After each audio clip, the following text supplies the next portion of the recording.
Bisa untuk menyampaikan firman Tuhan.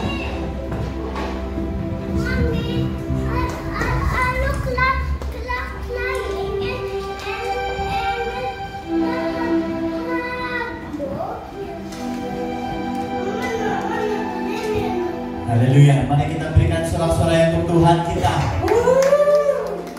Semua jemaat Tuhan dipersilakan duduk.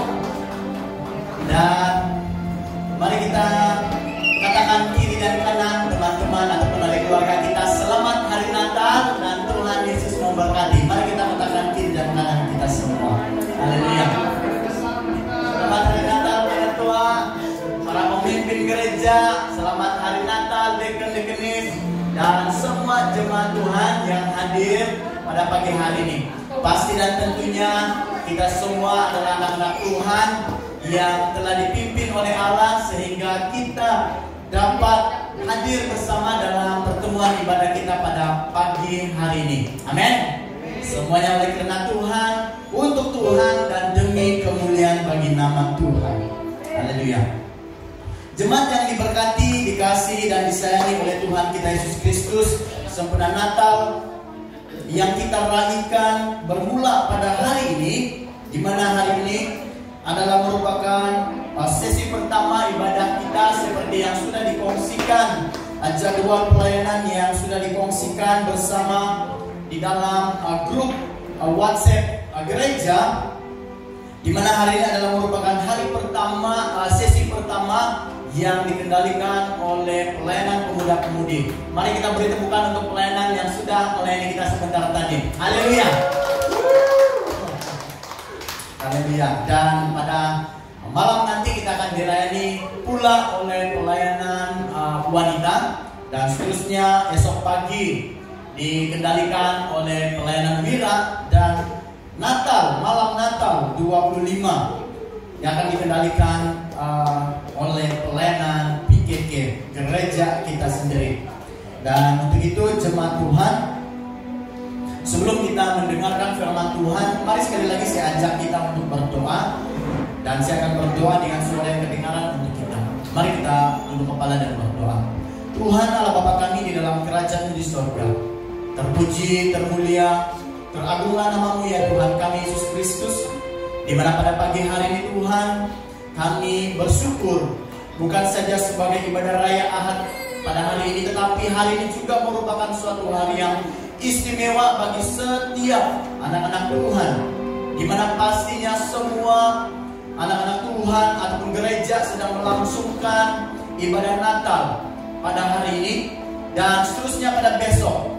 Kami serahkan atur cara ibadah yang berlangsung hari ini di mana-mana gereja di seluruh muka bumi ini Tuhan. Kami berdoa biarlah semuanya untuk menyenangkan hati Tuhan. Semuanya adalah tanda sukacita di dalam hati kami untuk menyambut kelahiran Tuhan yang akan kami raihkan sepanjang hari ini dan juga pada esok hari. Dan Tuhan, kami serahkan setiap pribadi kami, umat-Mu, persiapkan kami, biarlah kami bersiap dengan sungguh-sungguh, khususnya hati kami untuk menerima kebenaran firman Tuhan dan mengimaninya dalam kehidupan kami, dan bahkan juga kami yang menjadi pelaku firman Tuhan yang berkenan di mata Tuhan. Ini doa kita bersama jemaat yang diberkati Tuhan. Sama-sama kita katakan amin. Haleluya. Apa kabar jemaat PTC? Sama Yesus, luar biasa. Yes, yes, yes. Mari kita lakukan sekali lagi. Apa kabar jemaat PTC? Bersama Yesus, dahsyat, luar biasa. Yes, yes, yes. Haleluya. Terima kasih untuk Tuhan kita. Haleluya. Selamat hari Natal sekali lagi untuk jemaat Tuhan. Tanpa membuang waktu, mari kita melihat di dalam teks pembacaan firman Tuhan yang menjadi dasar pertemuan kita hari ini. Mari kita membuka bersama di dalam kitab, di dalam perjanjian lama Mika bab 5 ayat 2. Dan seterusnya kita akan melihat di dalam perjanjian baru. Setelahnya itu di dalam Lukas bab 1 ayat 30 sehingga ayat yang ke-33. Sekali lagi jemaat Tuhan, kita melihat di dalam kitab Mika bab 5 ayat 2. Ini terjemahan bahasa Borneo. Dia dicatat pada bahagian ayat yang kedua. Tetapi kalau kita melihat di dalam terjemahan bahasa Indonesia, Alkitab ini dicatat pada ayat yang pertama. Jadi jemaat Tuhan, mari kita melihat Alkitab yang ada pada kita di dalam Mika bab 5 ayat 2.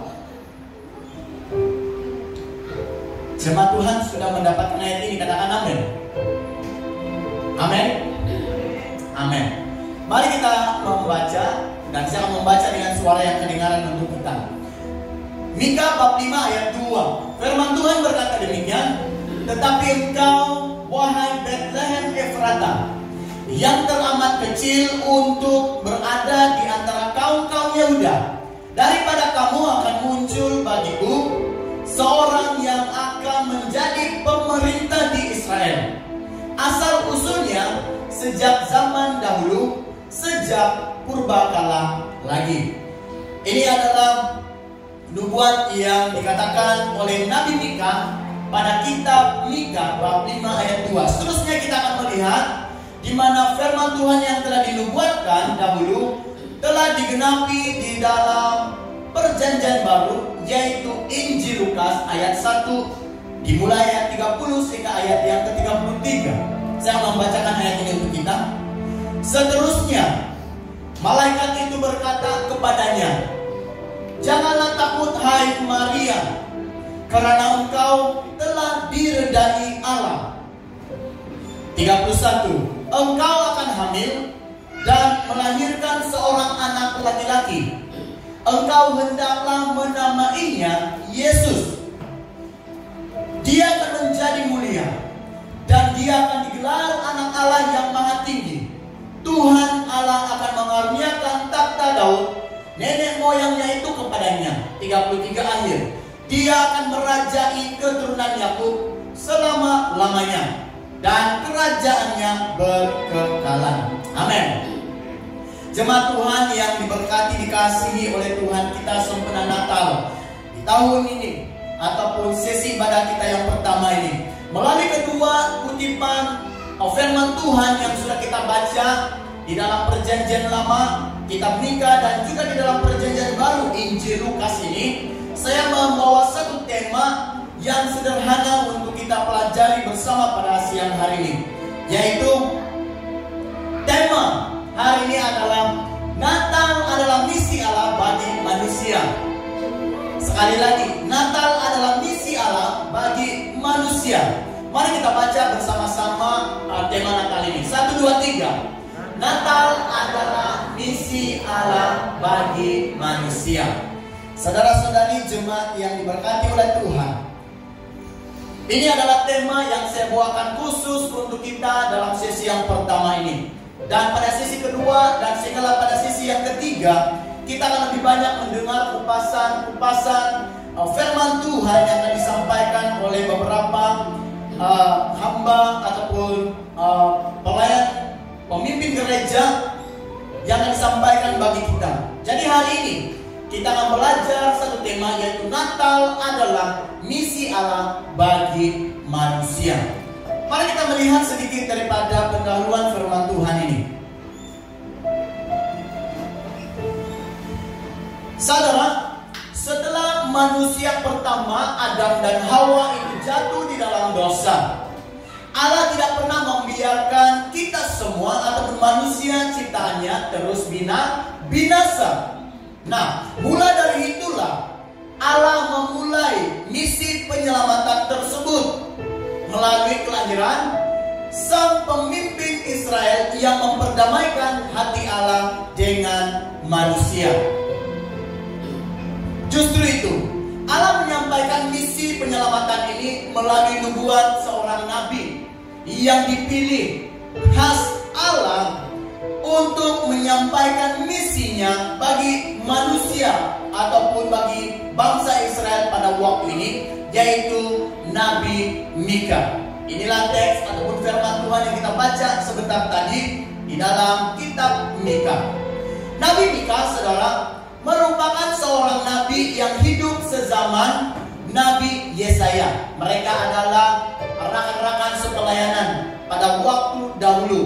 Dan nubuat tentang kelahiran Tuhan kita Yesus Kristus ini telah dikatakan di dalam Mika bab 5 ayat 2, itu terjadi sekitar 722 sebelum Masehi. Ya, jemaat Tuhan, nubuat yang dinyatakan oleh Nabi Mika itu dinubuat sekitar 722 tahun sebelum Masehi. Ini sebelum kelahiran Tuhan. Nah, sesudah 722 tahun, maka apa yang berlaku itu adalah dinyatakan Allah menggenapi misi penyelamatan yang sudah dinubuatkan Nabi Mika itu di dalam Lukas. Injil Lukas bab 1 ayat 30 sehingga ayat yang ke-33 yang kita baca sebentar itu tadi.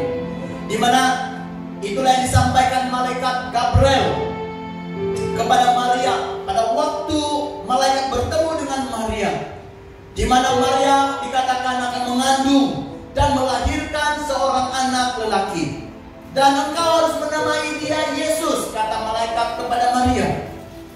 Di mana Yesus yang dikatakan dia menjadi mulia dan digelar anak Allah yang Maha Tinggi. Oleh itu jemaat Tuhan, sangat jelas bahwa Allah tidak membiarkan kita ataupun manusia generasi masa hari ini tidak binasa di masa akan datang, disebabkan hidup berterusan di dalam dosa-dosanya.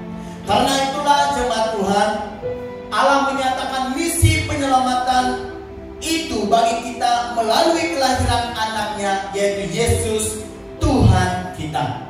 Hari ini saudara-saudari jemaat SDBTC yang dikasihi Tuhan, hari ini kita akan pelajari bersama apakah inti, apakah yang terkandung di dalam misi Allah bagi manusia melalui kelahiran Tuhan kita Yesus Kristus di sempena Natal hari ini.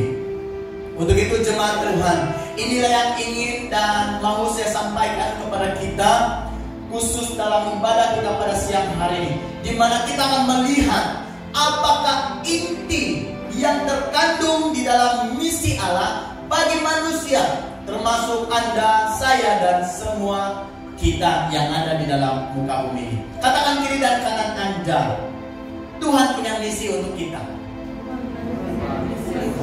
Tuhan punya misi untuk kita. Haleluya. Amin.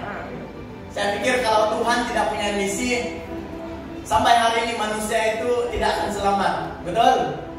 Jadi inilah yang kita pelajari, inilah yang kita lihat apakah inti misi Allah di dalam melalui kelahiran Yesus Kristus sempena Natal pada tahun ini, khususnya untuk semua kita.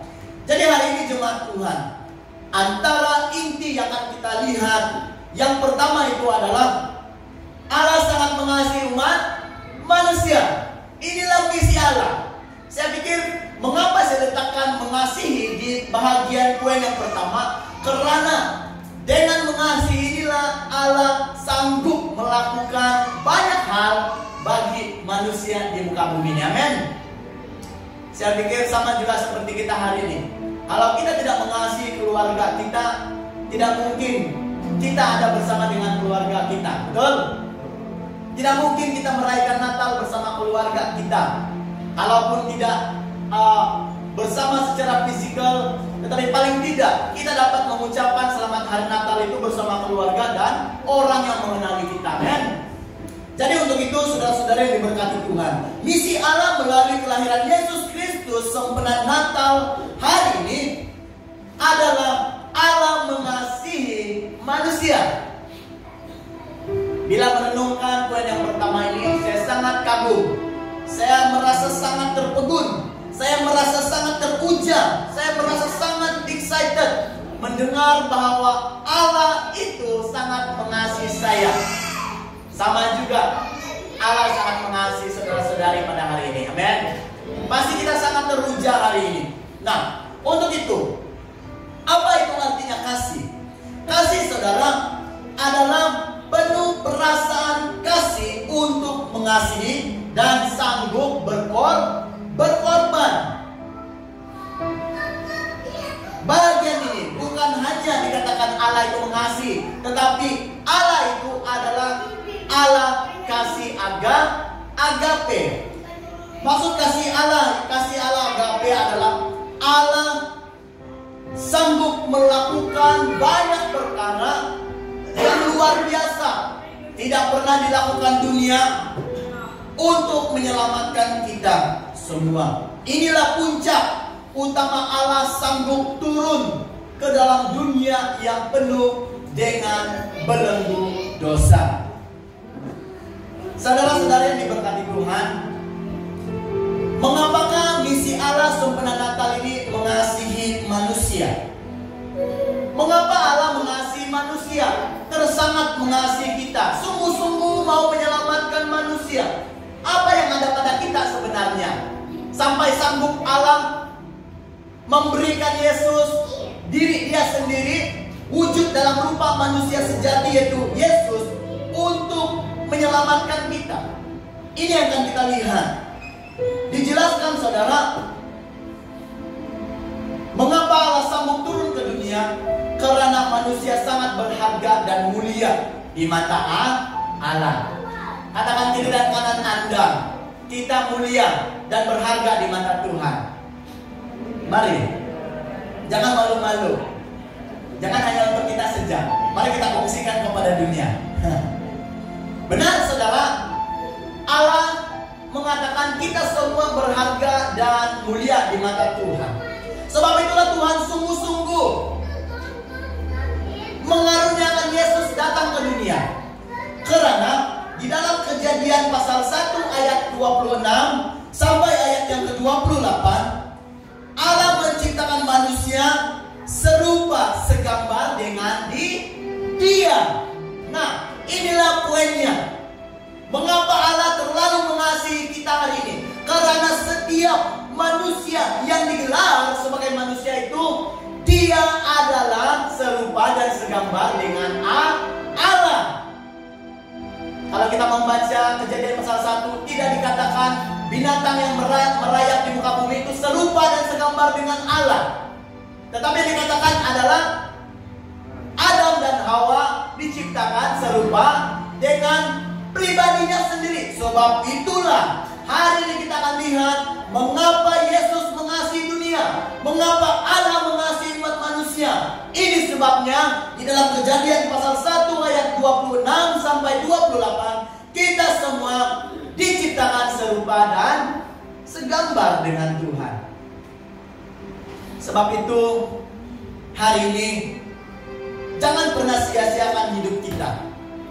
Kalaupun mungkin kita pernah dikecewakan oleh manusia, oleh ahli keluarga, oleh rekan-rekan sepekerjaan, oleh kawan-kawan sepersekolahan kita, oleh semua orang-orang yang ada di sekitar kita.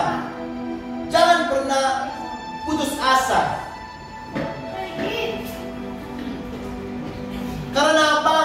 Ini buktinya. Mengapa saya katakan demikian? Kita segambar dan serupa dengan Allah. Sebab itulah Allah mengasihi kita. Apapun yang terjadi di dalam kehidupan kita di muka bumi ini, semuanya itu diizinkan Tuhan, supaya dapat membuatkan umat manusia melihat betapa Allah sangat mengasihi kita, sehingga Dia sanggup memberikan Yesus demi kita yang berdosa ini. Amin. Amin. Saya juga pernah ajukan soalan ini kepada kita beberapa bulan yang lalu. Saya pikir, siapa yang tidak berdosa di antara kita? Saya tidak ada. Saya pasti tidak ada yang berkata saya tidak berdosa, pastor. Pastor sendiri pun berani katakan, pastor juga bukanlah orang yang sempurna, yang tidak melakukan dosa. Tetapi daripada berdosaan kita, sebab itulah Yesus mengasihi kita. Dia sangat mengasihi, mencintai kita, sehingga Tuhan memberikan Yesus datang ke dalam muka bumi ini, karena kita berharga dan mulia di matanya. Amin. Amin. Allah sangat mengasihi manusia sejak dari Adam dan Hawa lagi. Walaupun mereka jatuh dalam dosa, tetapi Allah tidak berputus kuasa untuk mengasihi mereka. Walaupun Allah terpaksa, saya katakan terpaksa karena di dalam firman Tuhan berkata terang dan gelap tidak boleh bercampur. Sebab itu Allah tidak boleh membiarkan Adam dan Hawa hidup bersama dengan Allah di Taman Eden. Sebab itu mereka dikeluarkan daripada Taman Eden oleh karena mereka sudah dipengaruhi oleh dosa. Tetapi daripada kisah ini, Allah tidak pernah membiarkan mereka berjalan sendirian. Allah berusaha menutupi tubuh mereka dengan kulit binatang, untuk menutup kemaluan mereka, untuk menutup keterlanjangan tubuh badan mereka oleh karena dosa itu. Dan sehingga kepada hari ini, apa yang terjadi? Allah mengasihi kita dan Dia sanggup memberikan Yesus, yang sampai pada akhirnya kisah pelayanan Yesus, Dia mati di kayu salib. Inilah gambarannya, di mana dulu binatang itu dibunuh, dulu binatang itu dikorbankan untuk menutupi tubuh badan manusia. Dan di dalam perjanjian baru, gambaran yang sama diberikan Allah melalui Yesus, yaitu Dia mengorbankan dirinya demi manusia dan kita semua. Amin. Amin. Jadi saudara-saudara yang diberkati Tuhan, sangat benar. Sebenarnya Natal ini Allah menunjukkan kasih-Nya kepada kita, sehingga Allah melakukan suatu hal yang luar biasa. Bahkan saya katakan tidak pernah dilakukan oleh sesiapapun di dalam muka bumi ini, termasuk saya sebagai pastor, bahkan juga semua Anda yang mendengar pada siang hari ini. Sangat luar biasa misi Allah bagi kita. Karena apa? Allah sanggup memberikan hadiah Natal itu dengan menyerahkan Yesus. Kalau kita lihat hari ini, banyak juga di antara kita, keluarga ataupun kawan-kawan kita, sebenarnya Natal ini apa hadiah yang kamu mau? Mungkin ada ibu bapak yang bertanya dengan anak-anaknya. Mungkin ada jemaat bertanya kepada antara satu dengan yang lain. Sebenarnya Natal ini, hey, apa yang kamu mau? Apa hadiah yang kamu mau? Pasti ada cerita-cerita seperti ini. Tetapi hari ini saudara, hadiah yang paling istimewa yang tidak pernah diberikan oleh sesiapa dan tidak sanggup dilakukan oleh manusia di muka bumi adalah Yesus diberikan sebenarnya Natal bagi kita. Amen. Inilah pemberian yang luar biasa. Ini yang saya katakan tadi, bahwa inilah puncak misi Allah bagi manusia, yaitu mengasihi. Saudara-saudara yang diberkati Tuhan, di dalam Yohanes 3:16 dikatakan, Yohanes 3:16 masih di poin yang pertama. Di dalam Yohanes 3:16 dikatakan Allah begitu mengasihi manusia sehingga menghadiahkan, saya katakan mengaruniakan itu adalah menghadiahkan Yesus anaknya, supaya setiap orang yang percaya pada Yesus tidak binasa, melainkan beroleh hidup yang kekal. Nah, hadiah, kalau kita lihat ada dua hadiah di sini. Hadiah yang pertama yaitu pribadi Yesus sebenarnya Natal. Hadiah yang kedua apa? Hidup kekal. Simple saja, mudah saja yang diminta. Saya kira yang dituntut oleh Allah itu adalah percaya. Tuhan tidak minta kita bayar ribu-ribu ringgit. Tuhan tidak minta kita $1 million untuk memperoleh hadiah hidup yang kekal itu. Tetapi apa? Hanya dengan percaya. Arti percaya ini adalah beriman. Itu saja yang dituntut oleh Allah. Hal yang mudah ini pun tidak mudah. Lihat, hal yang mudah ini pun tidak mudah dilakukan manusia. Semudah sekecil ini tidak mudah dilakukan oleh manusia. Kenapa? Dalam dunia hari ini masih ada juga orang yang belum percaya kepada Yesus. Kalau kita mendengar terus terang cakap kepada kita, sangat kasihan. Pada waktu kita menyampaikan sebenarnya Natal ini, ada juga orang-orang yang tidak mau menerima kelahiran Tuhan, bahkan juga pengorbanan Tuhan bagi manusia itu sendiri. Sangat kasihan. saya katakan sangat sia-sia. Tetapi untuk itulah Yesus bagi semua manusia hari ini. Walau apapun yang terjadi, lambat atau cepatnya seseorang itu menerima Dia, Allah itu adalah Allah yang tahu. Dia mengetahui keadaan setiap manusia yang ada di muka bumi ini.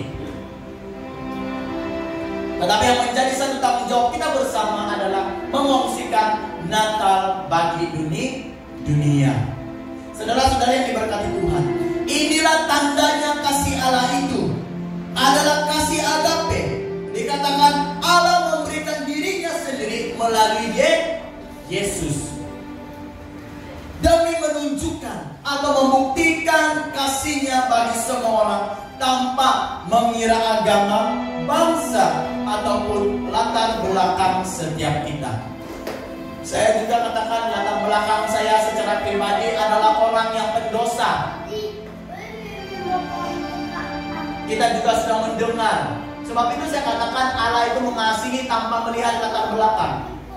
Apabila saya merenungkan hal ini hari ini, sangat terbukti Allah itu luar biasa.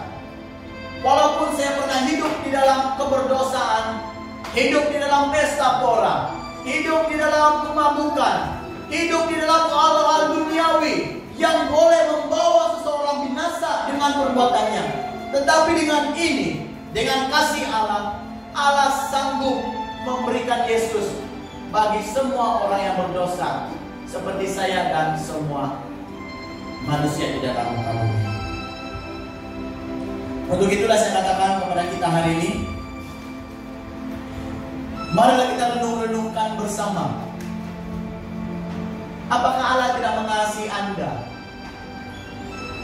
Apakah selama ini Tuhan tidak baik bagi kita? Secara pribadi, Allah itu benar-benar mengasihi saya karena Tuhan telah menyelamatkan nyawa saya yang sepatutnya melayang pada waktu eksiden dulu. Tetapi Allah memberi satu kesempatan lagi, di mana melalui pertolongan Tuhan ini saya dapat memberitakan tentang Tuhan bagi semua orang yang mendengar. Amin. Sama seperti kita. Jadi untuk itu saudara-saudari, di dalam poin yang pertama ini, persoalannya, apakah Anda menerima Yesus pada Natal ini dengan hati yang sungguh mengasihi Tuhan?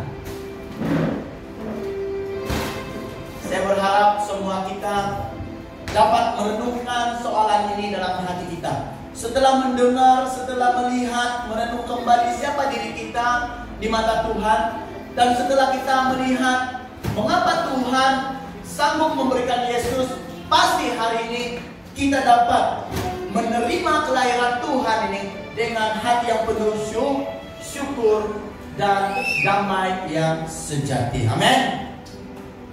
Katakan kiri dan kanan, bersyukur Tuhan lahir bagi kita. Bersyukur Tuhan itu dilahirkan bagi kita semua. Yang kedua, jemaat Tuhan, misi Allah melalui kelahiran Yesus sempena Natal tahun ini. Yang kedua adalah Allah menyelamatkan manusia yang hilang. Mari kita baca dengan sama-sama. 1, 2, 3. Allah menyelamatkan manusia yang hilang. Saya katakan Allah menyelamatkan manusia yang terhilang. Hilang ataupun terhilang. Ya. Saudara-saudari yang diberkati Tuhan, kata hilang artinya lenyap, disappear, tiada lagi, tidak wujud. Hilang, mungkin pernah ada tetapi hilang. Nah, ini digambarkan sejak Adam dan Hawa jatuh di dalam dosa, di mana pada awal mereka diciptakan itu mereka tidak mengenal dosa, betul? Mereka ada, mereka wujud bersama dengan Tuhan. Tetapi pada waktu mereka sudah jatuh dalam dosa, mereka sudah hilang dari segi kebenaran Tuhan. Mereka hilang kemuliaan Allah.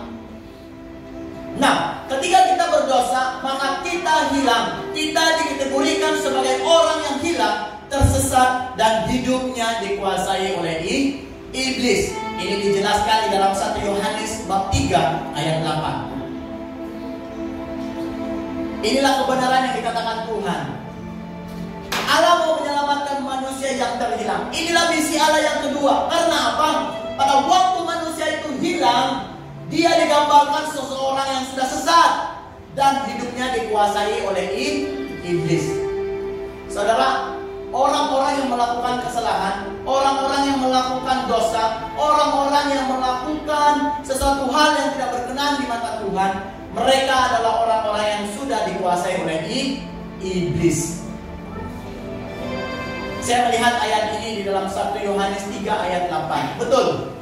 Saya katakan firman Tuhan ini sangat jelas, sangat benar, sangat kebenaran yang seutuh-utuhnya bagi manusia. Karena apa?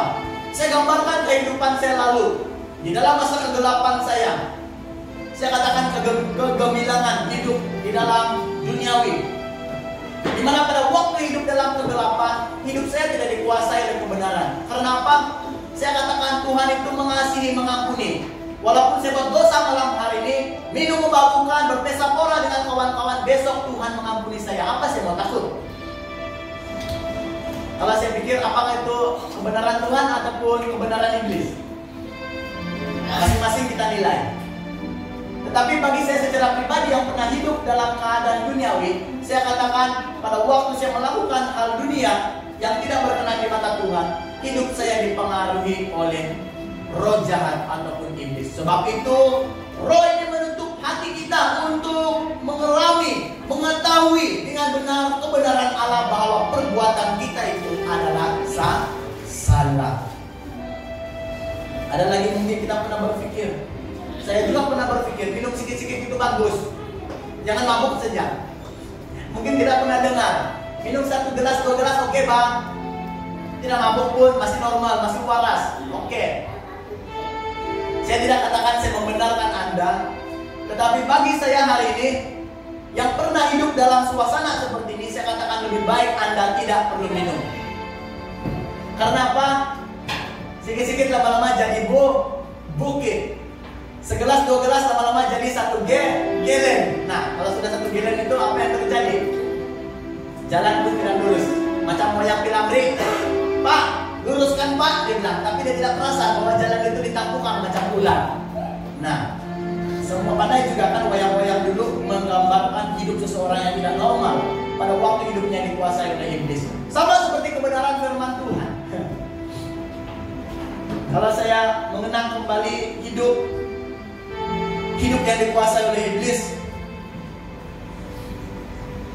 bila di luar nampak hebat, kita bergaul dengan kawan-kawan, dengan sepupu kita, cheers kita bilang, tunjukkan yang kita ini kuat, tahan, minum seberapa banyak tidak mabuk, tetapi sampai rumah pura-pura kuat, padahal apa? Takut kalau marah orang tua. Tahu-tahu jalan itu seperti ular masuk dalam rumah. Jadi saudara-saudara yang diberkati Tuhan, saya tidak membanggakan kehidupan lama, tetapi apa yang saya banggakan adalah Tuhan menyelamatkan hidup orang yang terhilang. Betul? Sama seperti kita. Saya berani katakan semua manusia di dalam muka bumi yang tidak mengenal Tuhan, belum menerima Yesus, orang-orang seperti ini dikategorikan sebagai orang yang terhilang.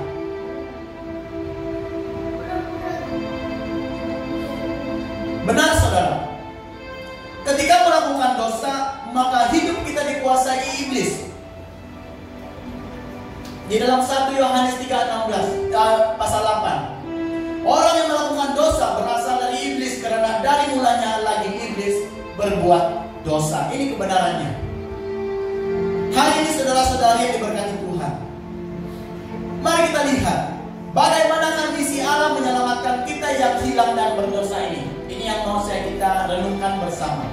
Yang pertama, cara Allah menyelamatkan kita yang berdosa, yang tersesat adalah Yesus datang ke dunia untuk mencari dan menyelamatkan kita semua. Amin. Amin. Inilah yang dilakukan Allah. Manusia tersesat, Allah tidak membiarkan kita mencari diri kita sendiri. Allah tidak membiarkan kita mencari kebenaran Allah itu sendiri, tetapi apa yang berlaku di sini, Allah memberikan dirinya sendiri dalam wujud inkarnasi manusia, yaitu Yesus. Bayangkan, kalau Yesus tidak datang ke dunia, memilih 12 rasul, murid, dan beberapa tokoh seperti Paulus, kebenaran Tuhan itu tidak dapat disebarkan. Tetapi puncak utama kebenaran Tuhan itu benar-benar nyata bagi dunia adalah melalui kelahiran Yesus. Inilah cara Allah. Misi Allah menyelamatkan kita yang pernah hilang dan berdosa. Yang pertama, Yesus sendiri datang ke dalam muka bumi mencari dan menyelamatkan. Ada gambaran dalam firman Tuhan. Kalau ia memiliki 100 domba, satu hilang, yang 99 dia biarkan dulu. Dia berusaha mencari yang seekor. Sama seperti kita. Begitulah Tuhan Yesus sanggup meninggalkan kerajaannya di sorga. Demi apa? Mencari manusia-manusia yang terhilang seperti seekor domba ini. Supaya seekor domba yang tersesat didapatkan kembali dan hidup di dalam pangkuan Allah, yaitu Yesus. Amin. Katakan kiri dan kanan kita. Kita semua dijumpai oleh Yesus. Saya juga dijumpai oleh Yesus. Kita dijumpai oleh Yesus ataupun Yesus menjumpai kita. Kalau Yesus menjumpai kita, tetapi kita tidak mau dijumpai oleh Yesus, tidak juga terjadi. Benar? Kalau Yesus datang menyelamatkan dan mencari kita, tetapi kita tidak mau diselamatkan, artinya kita sendiri yang memilih untuk tidak selamat. Tetapi hari ini, inilah kebenarannya bagi kita. Misi pencarian Allah bagi manusia tidak hanya Allah melihat dari surga, tetapi apa yang dilakukan oleh Allah, di mana dibuktikan di dalam Lukas 19 ayat 9 hingga 10. Pada hari ini sang penyelamat datang kepada seisi rumah ini, yaitu semua kita. Karena kamu juga dari keturunan Abraham. Kita semua daripada keturunan Abraham. Jadi hari ini Yesus datang untuk mencari dan menyelamatkan semua orang yang hilang atau berdosa. Yang kedua, bagaimana cara Allah menyelamatkan kita yang terhilang? Yang kedua adalah Yesus Kristus dilahirkan sebagai tebusan bagi kita. Amin. Amin. Ayat ini dapat kita lihat dalam Matius 20 ayat 18.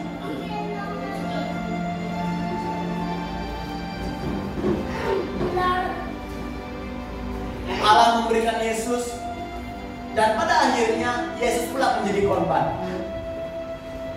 Kalau saya pikir manusia, bagi kita secara manusia hari ini, adakah di antara kita yang bila kita mempunyai seorang anak, bila kita memiliki ahli keluarga, pada akhirnya kita tahu anak kita ini akan menjadi korban, maukah kita? Dari tahun pertama, dari tahun berumur 1 tahun sampai umur 33 tahun seperti Yesus, dan akhirnya dia menjadi korban, dan Allah tahu ini, tetapi masih juga dapat memberikan Yesus. Kalau dari posisi kita manusia, bayangkan 33 tahun itu bukan masa yang singkat. Pasti banyak ribuan ringgit kita habiskan untuk menjaga, membesarkan seseorang sehingga menjadi dewasa, betul? Itu dari sisi pemikiran kita sebagai manusia. Tetapi lihat bagaimana Allah sangat mengasihi kita, sehingga dia sanggup mencari dan menyelamatkan kita yang hilang, walaupun pada akhirnya Yesus itu menjadi tebusan bagi kita semua. Katakan kiri dan kanan, Yesus menjadi tebusan bagi kita.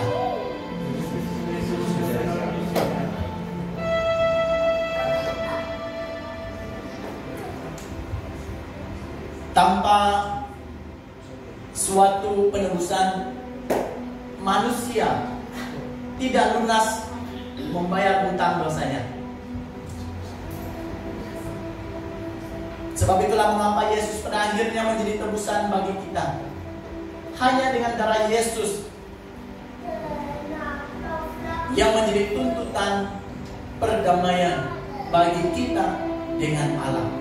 Tanpa darah Yesus, tanpa salib Kristus, pasti kita belum selesai membayar hutang dosa kita.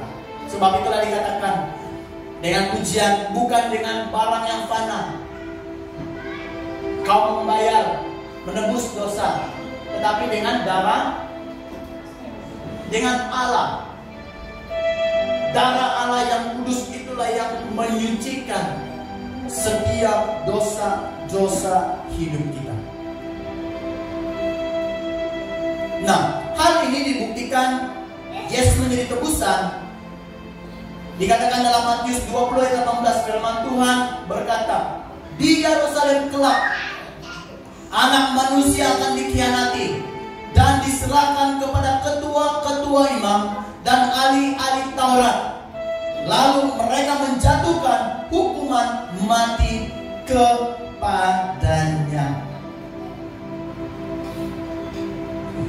Sangat jelas bahwa ganjaran untuk mencari dan menyelamatkan kita yang hilang bukanlah perkara yang mudah, bukan perkara yang senang. Sebab itu kebenaran firman Tuhan berkata, jangan bermain-main dengan dosa, karena dosa sangat diperhitungkan oleh Allah. Karena Allah sangat membenci dosa dan mengasihi manusia. Saya katakan hari ini, saya memberi satu penyataan bagi kita, satu gambaran. Apabila seseorang ataupun ahli keluarga kita melakukan kesalahan, apakah kita membenci dia ataupun membenci kesalahan dia? Sekali lagi, kalau di antara kita ada ahli keluarga kita yang pernah mengecewakan kita, pernah melakukan kesalahan terhadap kita, apakah kita membenci orangnya, ahli keluarga kita ini, ataupun kita membenci kesalahan ataupun perbuatan itu? Sama. Mari kita lihat bagaimana perspektif Allah bagi manusia. Allah tidak membenci manusia, tetapi apa yang dibenci Allah oleh, yaitu dosa. Sama dalam kehidupan kita hari ini,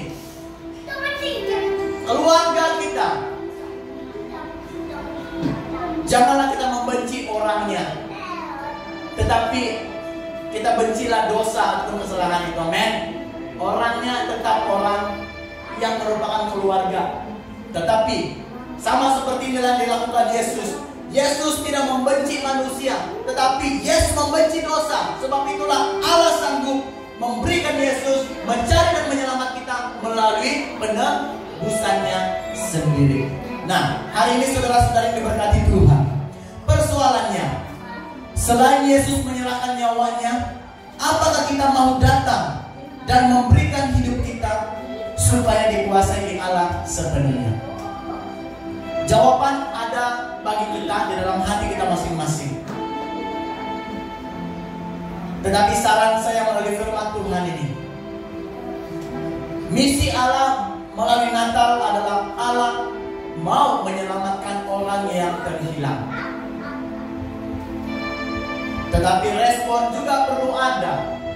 Pada waktu Yesus datang, dilahirkan pada Natal ini, Allah memerlukan respon. Apakah kita mau ditemui oleh Yesus, ataupun kita tetap menyembunyikan diri kita supaya Yesus tidak menjumpai kita? Keputusan ada di tangan kita masing-masing. Yang ketiga, terakhir.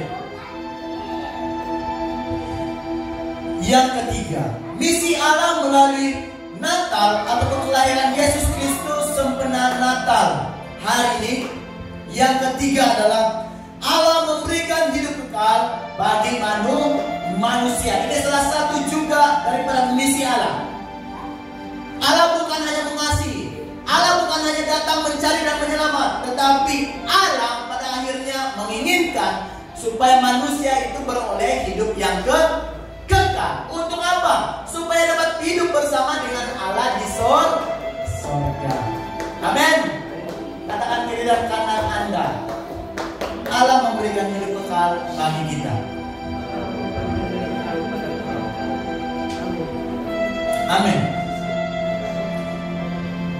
Allah datang ke dunia sempurna Natal ini memberikan kehidupan kekal bagi manusia, bagi dunia. Kata hidup kekal adalah kehidupan yang berlanjutan, hidup terus menerus selamanya dan tiada pengakhirannya. Di sini saudara, Allah adalah sumber kepada hidup kekal bagi dunia. Buktinya di dalam Ibrani 13 ayat 8 dikatakan Tuhan Yesus tidak berubah sekarang selamanya. Sama seperti pujian nyanyian, Tuhan Yesus tidak berubah, tidak berubah, tidak berubah. Tuhan Yesus tidak berubah, tak berubah selama-lamanya. Hey, haleluya, haleluya, Tuhan. Nah, saya pasti kita semua ingat lagu ini. Inilah makna lirik yang kita nyanyikan. Allah tidak berubah, Yesus tidak berubah, sebab Dia adalah kekal. Oleh itu kita akan lihat bersama ada dua cara supaya manusia mendapatkan hidup kekal yang diberikan oleh Allah bagi dunia. Yang pertama, caranya adalah daripada diri Allah itu sendiri. Bagaimana? Caranya adalah Allah memberikan hidup kekal, dibuktikan di dalam Yohanes 10 ayat 10. Dikatakan pencuri datang untuk membunuh. Ini siapa? Iblis. Membunuh dan binasa. Tetapi Yesus datang supaya manusia mempunyai hidup yang berkelimpahan. Nah, hari ini saudara-saudara diberkati Tuhan. Hidup kekal itu juga dibuktikan dalam 1 Yohanes 5 ayat 11. Allah memberikan kita hidup kekal dan hidup itu ada di dalam anaknya, yaitu Yesus Kristus Tuhan kita. Jangan cari hidup kekal itu di dalam nama pastor kita. Jangan cari hidup kekal itu di dalam nama para pemimpin gereja. Jangan cari hidup kekal itu di dalam nama ibu bapak kita, nenek moyang kita. Tidak ada. Semua itu tidak ada. Hidup kekal tidak ada di dalam nama manusia. Manusia seperti kita. Tetapi di mana? Hanya di dalam anaknya Yesus. Nah, jadi inilah yang dikatakan firman Tuhan. Cara pertama manusia memperoleh hidup yang kekal adalah melalui Yesus. Hanya Yesus. Selain daripada Yesus tidak ada hidup kekal. Saya juga pernah berkata, mencari kelimpahan hidup tidak perlu kita menyembah batu. Tidak perlu kita menyembah pokok, pisang, kelapa, sawit dan sebagainya. Tetapi Anda harus bisa sembah Allah. Semua itu sama seperti kita diciptakan Allah. Tidak ada yang diagung-agungkan di dalam ciptaan Allah. Tetapi siapa yang harus kita agungkan? Dia adalah pencipta. Kenapa kita mencari yang sama tarafnya dengan kita? Diciptakan oleh Tuhan. Apa kuasanya sesama kita yang sebagai manusia ciptaan atau makhluk yang diciptakan Allah? Tidak ada. Sebab itu saya berani katakan, selain daripada Yesus, selain daripada percaya kepada Allah, tidak ada hidup yang kekal, melainkan kebinasaan. Jadi hari ini saudara-saudara yang diberkati Tuhan, yang kedua, caranya manusia mendapatkan hidup yang kekal adalah daripada diri kita sendiri. Dengar ini baik-baik. Hidup kekal yang diberikan oleh Allah melalui anaknya Yesus Kristus dapat memberikan kekal. Dan selain daripada itu, ada daripada bahagian kita. Ini yang saya katakan. Posisi kita untuk mendapatkan hidup yang kekal, kita harus beriman, percaya yang saya katakan tadi. Di dalam Yohanes 3:16, Allah mengasihi dunia, sanggup berikan Yesus bagi kita, supaya setiap orang yang percaya kepadanya tidak binasa, melainkan beroleh hidup yang kekal. Nah, bagaimana dengan orang yang tidak percaya kepada Tuhan?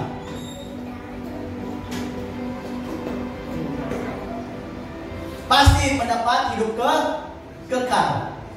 Tetapi kekalnya di mana? Menjadi persoalan juga bagi kita.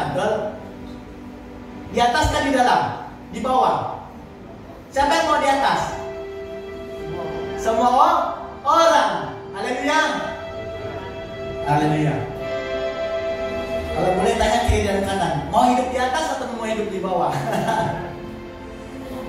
Saya yakin dan percaya melalui firman Tuhan ini pasti kita dapat memilih bahwa sedangkan dalam dunia pun kita tidak mau hidup di bawah-bawah, betul?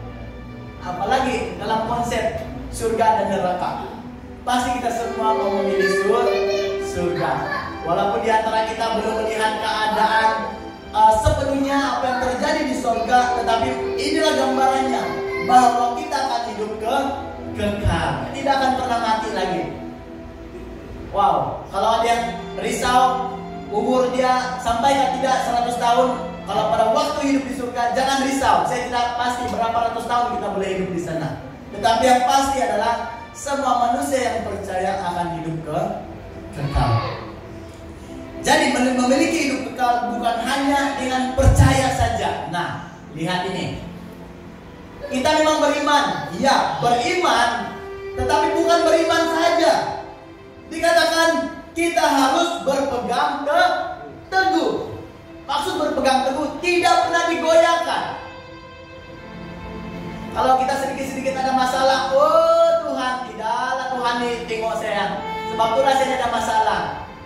Artinya kita masih diombang ambing. Oh Tuhan, selalu saya berdoa, ada saja masalah. Kau betul-betul wujudkan nih Tuhan. Sudah terombang ambing. Artinya inilah yang dikatakan, kita bukan hanya kalau kita berkata kita percaya kepada Tuhan, kita bukan hanya percaya, tetapi kita harus berpegang teguh. Apapun yang terjadi, apapun masalah dalam hidup kita, apapun pergumulan keluarga kita, apapun yang kita inginkan, walaupun belum kita dapat, kita harus berpegang kepada Tuhan. Di dalam Yohanes 1 Yohanes 5 ayat 12, sesiapa yang memperoleh anak itu, yaitu Yesus, dia memperoleh hidup tersebut. Seterusnya, sebaliknya, sesiapa yang tidak memperoleh anak Allah, yaitu Yesus, maka dia tidak memperoleh hidup kekal yang diberikan Allah bagi dirinya. Allah sudah melakukan misi penyelamatan manusia itu dengan mengorbankan Yesus supaya kita memiliki hidup yang kekal bersama Dia di surga.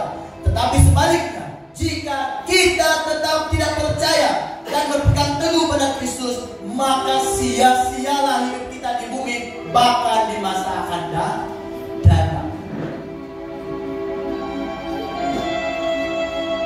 Persoalannya, apakah hidup Anda sudah percaya dan berpegang teguh pada Yesus untuk mendapatkan hidup kekal itu? Kalau sudah, katakan amin. Amin. Saudara-saudara yang diberkati Tuhan, selagi kita masih hidup di dalam muka bumi ini, kita akan diperhadapkan dengan berbagai cabaran. Cabaran itu bukanlah menjatuhkan kita, tetapi membuatkan kita semakin murni, membuatkan iman kita semakin teguh dan semakin kuat di dalam pendirian kita beriman terus di dalam Tuhan. Amin. Katakan kiri dan kanan, tetap berpegang teguh pada Kristus. Haleluya. Terakhir, kesimpulan. Saudara-saudari jemaat yang diberkati Tuhan pada siang hari ini, benar, Natal adalah misi penyelamatan Allah bagi manusia, kita semua yang berdosa ini. Misi Allah itu adalah melalui kelahiran anaknya Yesus Kristus, merupakan suatu karya yang luar biasa dalam sejarah hidup manusia. Justru itu, marilah kita berpegang teguh dengan misi penyelamatan Allah ini, karena yang pertama, mari kita baca bersama 1, 2, 3. Allah sangat mengasihi manusia. Allah menyelamatkan kita yang hilang tersesat. Ketiga, Allah memberikan hidup kekal bagi orang yang percaya kepadanya. Sebab itu kita harus berpegang kepada Kristus. Mari kita lakukan bersama. Mari kita berdiri. Kita lakukan bersama selamat hari Natal 3 kali.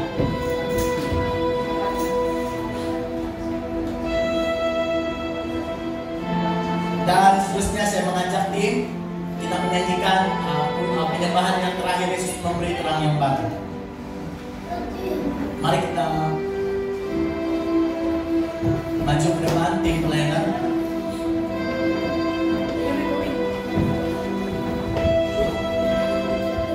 Kita meresponi firman Tuhan ini dengan laungan selamat hari Natal dan juga menyanyikan penyembahan yang sungguh-sungguh dari hati kita, menyatakan Yesus itu adalah terang baru bagi kita.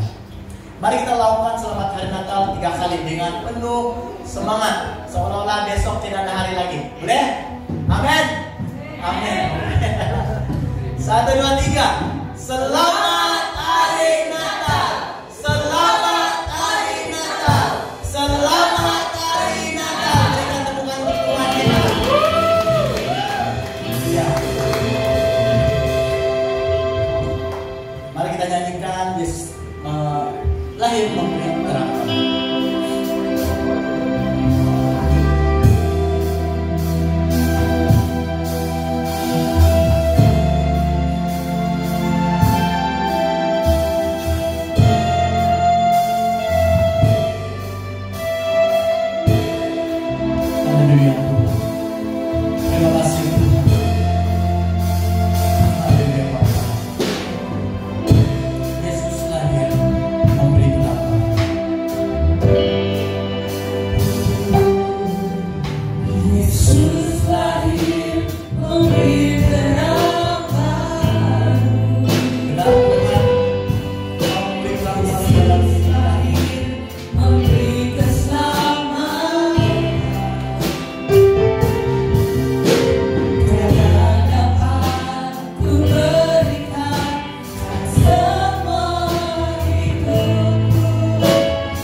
menjumpai kita, mendapatkan kita kembali, maka Allah memberikan hidup yang kekal bagi setiap kita. Tuhan Allah Bapa kami dalam kerajaan di surga, terima kasih Tuhan Allah kami yang bertakhta dalam kerajaan di surga. Terima kasih Tuhan oleh karena kasih-Mu, oleh karena misi Allah telah mencari dan menyelamatkan, sehingga itu Tuhan memberikan hidup kekal bagi semua orang yang didapatkan oleh Allah, bahkan yang percaya kepada Tuhan. Tuhan, terima kasih untuk kebenaran firman-Mu. Biarlah kebenaran firman-Mu menjadi kekuatan dalam hidup kami. Apapun yang berlaku dalam hidup kami Tuhan, sempena Natal ini kami yakin dan percaya bahwa bukan sahaja Allah mengasihi, menyelamatkan kami, memberikan hidup bagi kami, tapi Allah membuktikan Allah adalah Allah yang sangat mencintai setiap pribadi kami. Sehingga itu Tuhan menyatakan misi bagi dunia melalui kelahiran Yesus Kristus. Ini doa kita bersama dengan nama Allah Bapa, Anak dan Roh Kudus. Semua kita yang sudah berkati dengan firman Tuhan, kita sama-sama katakan amin. Berikan sorak-sorai untuk Tuhan kita. Haleluya. Kita sama-sama berikan.